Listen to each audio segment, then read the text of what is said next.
In the event that a customer calls in and wants to cancel a special order that we have not shipped and we have not pulled the parts yet, it's a pretty simple process to actually cancel the order. So to do that, what we're going to do is we're going to go into the system and we're going to locate the contact that we're talking to. We're going to go to the special order list. We're going to tell it that we want to view the current contact. And if it's an internet order, we need to check the box over here to view internet orders. Otherwise, you're only going to be looking at counter by default. So internet or catalog, we need to turn those on to be able to see them.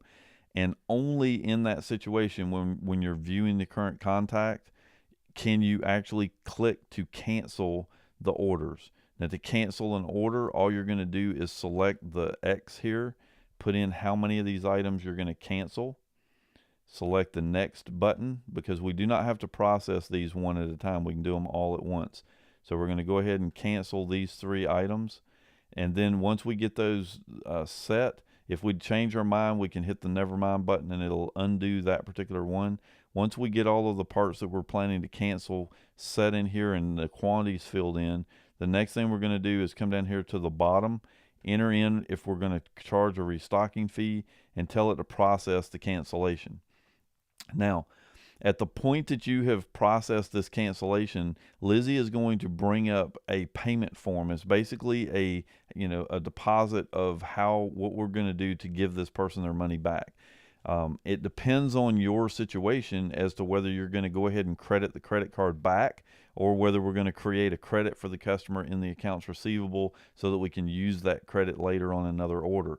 So you need to think about how you want to deal with processing return cards and that kind of stuff, because you do pay a fee on refunds the exact same way you're charged a fee on the initial sale of the product. So by refunding money back to a credit card, if it's a good bit of money, you're paying a good bit of money twice to the credit card company in order to process that refund. So that's just it really doesn't matter how you want to do it, is how you're going to do it, but you need to be aware of the fact that those refunded cards do cost a considerable amount of money, and you are paying the fee twice on a product that you didn't sell at all. Once you get the information filled in the way you want it, you're just going to come down here, tell it how you're going to process it, and click the process payment button.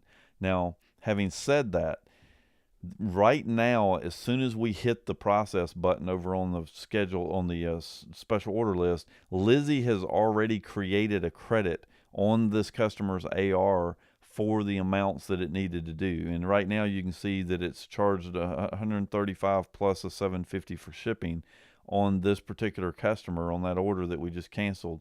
And so if we don't do anything at all right now, we're left with the credit on their account. So we don't have to tell it to process the credit to AR. We can just leave the screen and Lizzie has already recorded it. So even if we forget to do this final step, the system has already created a credit, so we're not going to lose anything. In the event we want to send them a check, we can select to send them a check. We can obviously we wouldn't send them cash, but we can credit their credit card, whatever it happens to be, we can elect to do that from the screen. So in this case, I'm just going to leave the credit here, and we can use it later on another invoice if we want.